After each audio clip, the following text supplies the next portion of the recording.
Welcome to Ridgecrest Talk with our special guest today, Darlena Dotson of the California Highway Patrol. Public Information Officer Darlena Dotson, I should say. And I'm your host, Tonia Pyle, and I'm so glad you're joining me to talk about distracted driving. Yes. And not only distracted driving, but this is a special week, which I just realized talking to CHP Officer Edgar Figueroa. He's at I think the Glendale office. Okay. So I'm always talking to the CHP. Yeah. So it's so nice to have you here. Well, thanks for having me. Yeah, but this week is Teen Impact? Or? Yes, this week is strictly focused on teen driving. So the entire month of April is distracted driving, but particularly this week we're focusing on teen distracted driving. Have you already been to the high school? I have been to some of the high schools. I've visited Tehachapi already. I've visited California City, and shortly here I'll be visiting Ridgecrest. When's that? I believe it's next week. But this is the week. This I know. Ridgecrest couldn't get me in until next week, so I figured better late than never. So we're still going to give them the same message. We're still going to tell them all the dangers of distracted driving. Still the same message. Still be the same message. And the entire month is distracted driving month. So. So now we have you here fresh from the job fair. Did you have fun there? Yes, I did. It was very exciting, actually. This job fair was really good. We had a lot of people come out. A lot of different companies come out from Ridgecrest that were looking for new employees. So it was a really nice job fair. You know what? I talked to it was Fleet Family Services who joined together with the county, with Kern County, to put this on. Usually, I was told they usually do their separate job fairs, and they decided, why are we doing this? Because they end up splitting. Because people don't want to come out in April for a job fair and then have to turn around and come back in May for another job fair. You know, it just sort of kills the effort. So they said, let's join forces. So I think, I'm so glad to hear you say it's It was exciting. a concentrated effort. I mean, there was a lot of people that showed up, so that was really nice. We got a couple of good candidates out of it, a lot of people interested in our department, so that's always a good thing. What are some of the jobs right now that you were looking for? So we're actively always looking for officers. So initially they'll start out as cadets, and then get promoted to the position of officer. But cadets and public safety dispatchers. What made you want to be a CHP officer? Well, it's a long story, but Really? I'm in the military. I was in the military for 8 years, and so I have that military background. Where at? I was in the Army. I was in the Army Reserve for 8 years. Yeah. So I have that military background, and then both of my brothers are CHP officers, so they spoke very highly of the department. And for me, it kind of was a natural fit. It's a paramilitary organization. The structure is something that I look forward to at my job. So it was a nice fit for me. Very nice. Where are you from? I am actually from the Mojave area. I went to high school in Mojave. So you're at home. I'm at home. So I'm familiar with the Ridgecrest area somewhat. You're a little desert rat then. I am a desert rat through and through. I know the desert very well. So I'm very familiar with this environment. I've been out here in this area for years. So I went to high school here. I went to junior high here. Graduated from high school in Mojave, and then I went to college in Bakersfield. So in Bakersfield. Then that was the military. No. No, that was your just college. College, yeah. Oh, what was college. that? Cal State Bakersfield. Oh, okay. What'd you major in? Communications. And you're their PIO, right? Public. How cool is that? Things come full circle. I think everything happens for a reason. If you would have told me when I was going to college that I'd be working for the California Highway Patrol, I would have never believed you. But I now do what I went to college for with our department, which is awesome. It is awesome. It is very awesome. I think you have such a great job. I enjoy my job immensely. But you still have to go out on patrol, right? I don't have to go out on patrol. Don't? Patrolling is one of my job. You know, it's a part of my job. It'll always be a part of my job, so I can always enforce the law. My primary focus is educating the public right now. So my primary job title and duty is as public information officer. Because I know Rick Quintero told me he used to always have to go out on patrol. He said, "Oh no, I still have to go out on patrol." Yeah, I don't necessarily have to go out on patrol. Oh, so good. I have a huge area. I mean, I can patrol. I can still write citations. Have I stopped people as a PIO and written citations? Of course. But my main focus is... You mean like you're on your way home and you go, oh my gosh, I can't believe they just made a U-turn in front of me. I'm going to have to pull over. Or I'm headed to an event. A lot of times I'm headed to an event and something happens in front of me that I have to address. When it's a big safety issue, then it's something that I'm going to address. And you say, sir, I'm sorry, but I had to address this. I really have someplace else I'd rather be, but we have to chat. Yeah. It happens. It happens, unfortunately. Yeah. But I think it's great, and it's also a great to let people know they can have that opportunity. Yes. I think in that branch of government, it's a great job for a woman, I think, communication. Oh, well, thank you. Yeah. I think anybody. And I'm glad it keeps you off the road. I actually enjoy the road. Okay. That's where I started out at. This is a great fit for me. Yes. Just because I have, my background is in public relations. That's what I went to school for, communications. And now to come onto this department and do it for the CHP, it's just been wonderful. It's been a godsend. Oh, I'm glad to hear that. And how long have you been there then? Maybe you said it. I've been in this position as the PIO for the last 2.5, almost 3 years. It'll be 3 years in August. And then I've been with the department for 8 years. Mm-hmm. Okay. Well, we're going to come back, and it's been so interesting to learn about you and your background. I think that's always important to let people hear you're a person and not just an official or an officer. But it's great you get those promotions to be an officer.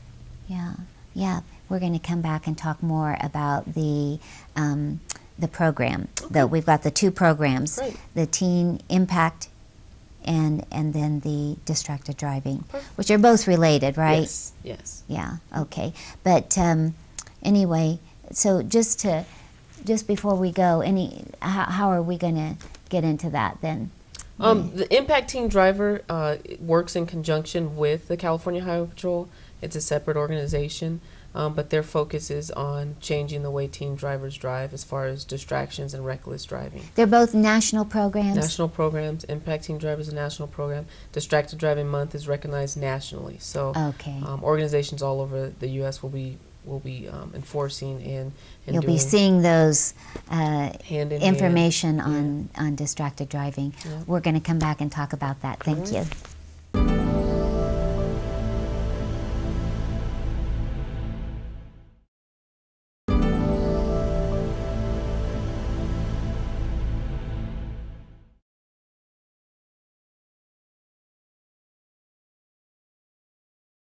Welcome back to Ridgecrest Talk with our guest, Darlena Dotson, Public Information Officer with the California Highway Patrol. Mm-hmm.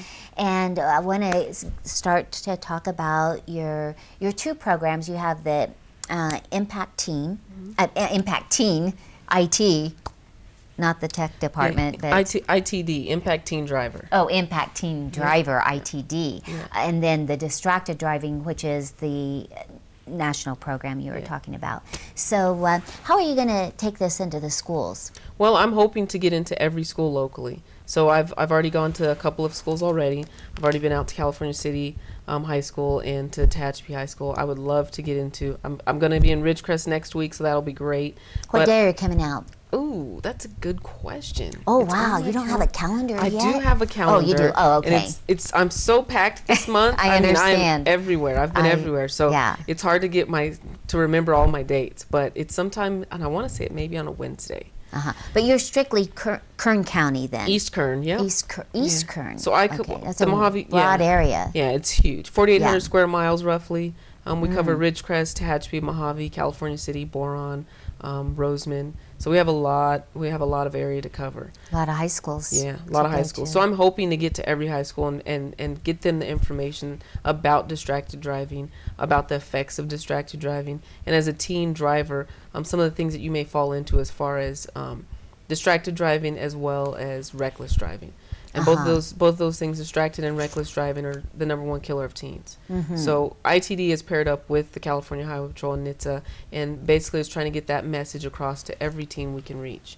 And one of the things when I think about reckless driving that I think is critical, a lot of people think it's so cool they're speeding along and they don't realize that is it 20 miles over the speed limit, it's no longer a speeding ticket, it's a reckless driving ticket.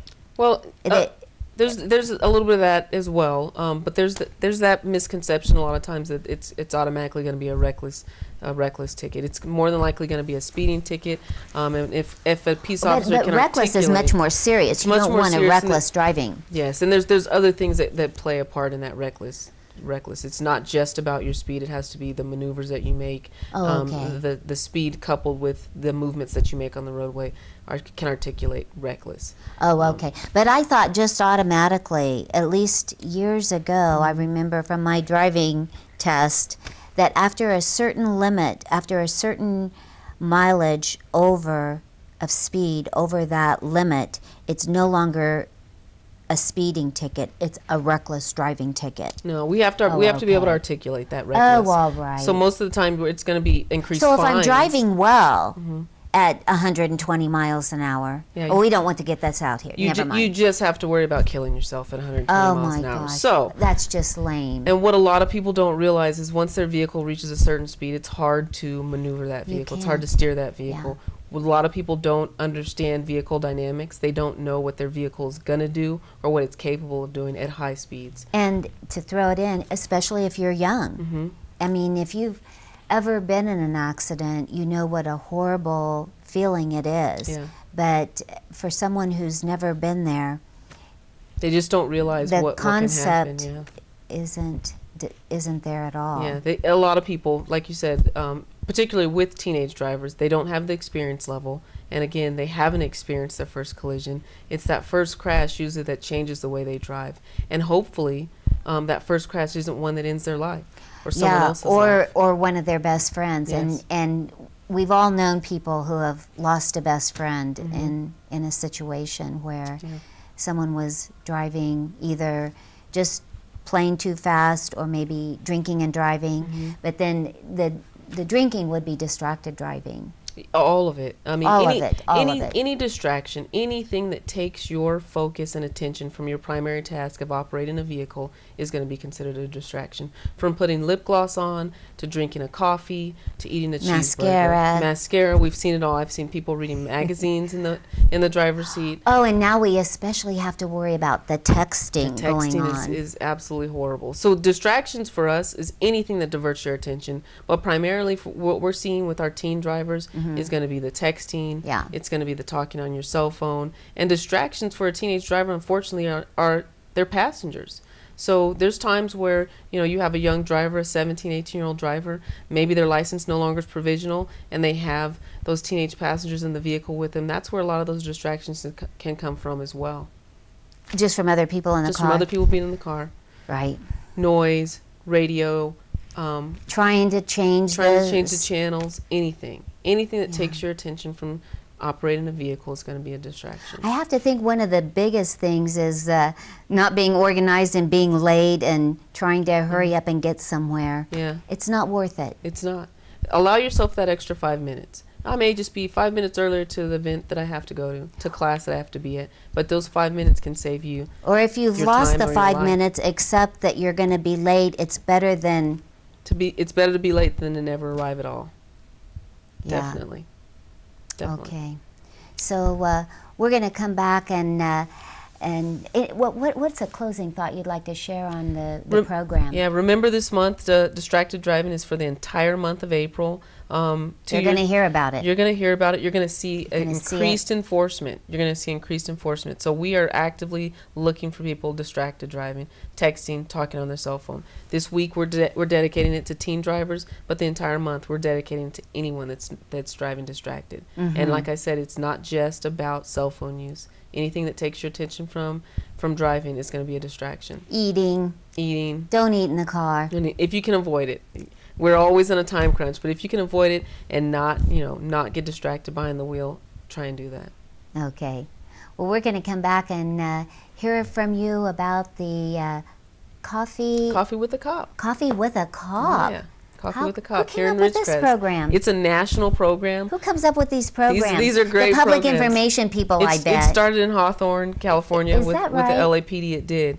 But a lot of agencies are adopting this Coffee with the Cop. It's a great program. Yeah, it is successful. So it's a great program. We can talk for hours about it. I think it's well, exciting. I'm just sorry I didn't bring us some coffee. That's just I didn't. I could have had coffee with a cup. Yeah. Oh my gosh. But don't bring the donuts. Right. Yes, that's a no-no. No donuts. Well, we're going to come back and talk about coffee with a cup and how we can do that. Great. Okay.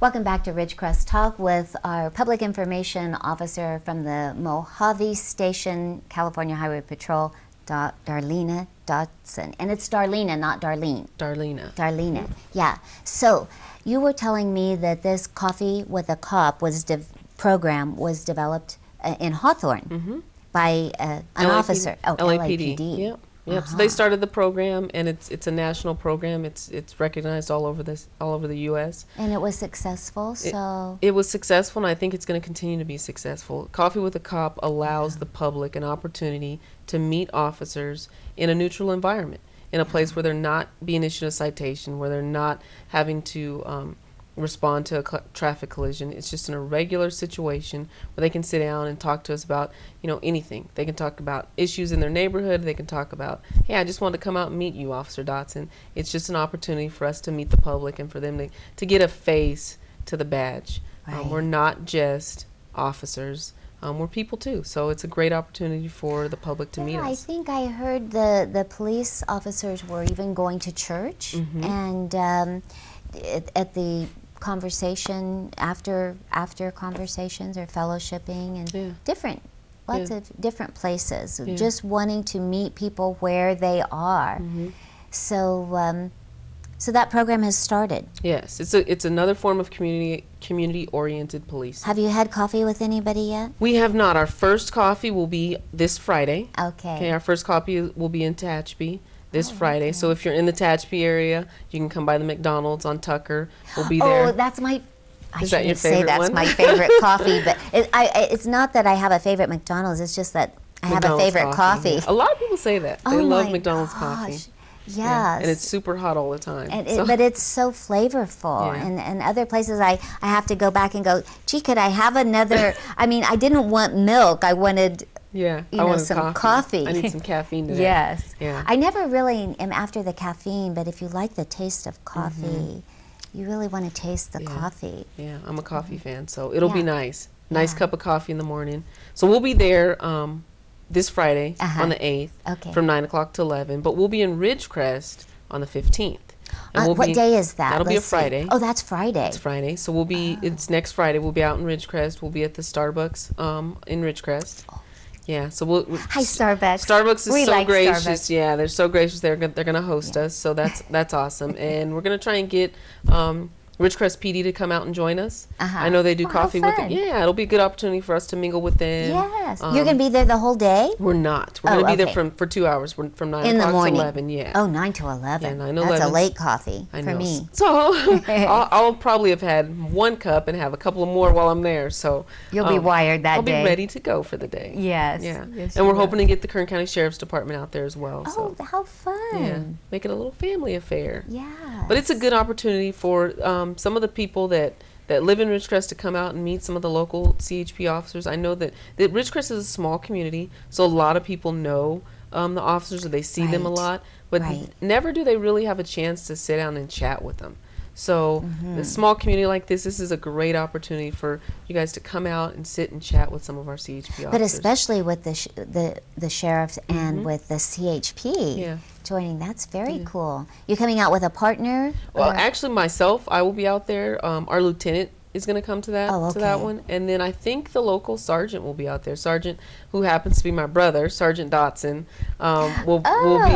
he'll be at the Coffee with the Cop as well. He's your sergeant? He's not my sergeant. How does that? Oh, okay. you get to remind him that you are not my sergeant. Yes, but he is the sergeant for the Ridgecrest Inyo Kern area. Oh, okay. So yes, he services this area, and he's the sergeant that's in charge of this office. Oh, okay. Yeah. That's good to know. So he'll be out there as well. And hopefully we'll be able to get some of our. Where are they out here? The resident post is out in Inyo Kern. Oh. So it's right off of the 178. It's right next to the Caltrans office. There's a little trailer out there. It's not a manned office. That's where the officers go grab their paperwork, start their shift. They brief there, and then they're kind of patrolling or patrolling something. all over Ridgecrest. The 395. 395, the 14, the 178. Oh, I see. All those areas, yep. And you'll see them in town. We have all roads, all highways. I see sheriff vehicles around town frequently, along with the about said LAPD. Sorry, the Ridgecrest PD. RPD. But I am not. Other than today, I saw your nice Ford. Well, that was pretty snazzy. Those are new vehicles. New vehicles, yeah. Yeah. Where are those made? In Korea? Oh, you know what? Ford? I don't know that. Because they used to make Ford in my hometown. Well, we're really getting off track here, but it's still, that's your car. Yeah. And it's nice. Yeah. But yeah, they used to make them in Little Detroit, Connersville, Indiana. Oh, okay. But so you're going to be here the 15th. 15th. Friday. From 9 o'clock for Coffee with a Cop at Starbucks. Okay. So you're going to have so many people wanting to buy you a cup of coffee. Yeah, I might buy some people a cup of coffee. I don't know if I'll be taking any coffee buying. But yeah, it's a great opportunity. I'm looking forward to it. You know what I like at Starbucks is their food. They do have delicious little treats. They have nice prepared food at Starbucks. Yeah.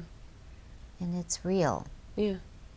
It's not it's good quality food. Yeah. The sandwiches are good. So, okay, so what are some closing thoughts you'd like to leave us with as far as anything we've talked about here today, but Coffee with a Cop? I think that's such a great program because, like you said, there's so much going on right now in our country as a whole with law enforcement, and you do see things now. Boy, this is no time to ask you your sentiment about cameras because that's quite a topic, but I should have asked you about that. Yeah, the climate that we're in as a whole, as a society, I think has changed a lot, and that's what the Coffee with a Cop is trying to do. Yeah. That community-oriented policing, bringing the face back to the communities that we serve. We're in a service industry. I'm here to serve the motoring public, so I want people to realize that that's what we're here for. We're here for service, and it's just an opportunity for us to show that that's our focus. We're here to help people. Right. And that's really what I grew up in, and that's what you want people, young people to grow up, and that the cop is your friend. That's who you go to if you need help. Yeah, definitely. And you really do give that message. Oh, and I want to thank you so much for joining me today. Well, thanks for having me. I appreciate nice to have you here. And I hope to see you on Coffee with a Cup Day, Cop Day in Ridgecrest. Yep, April 15th. You will see me there. Okay, thank you.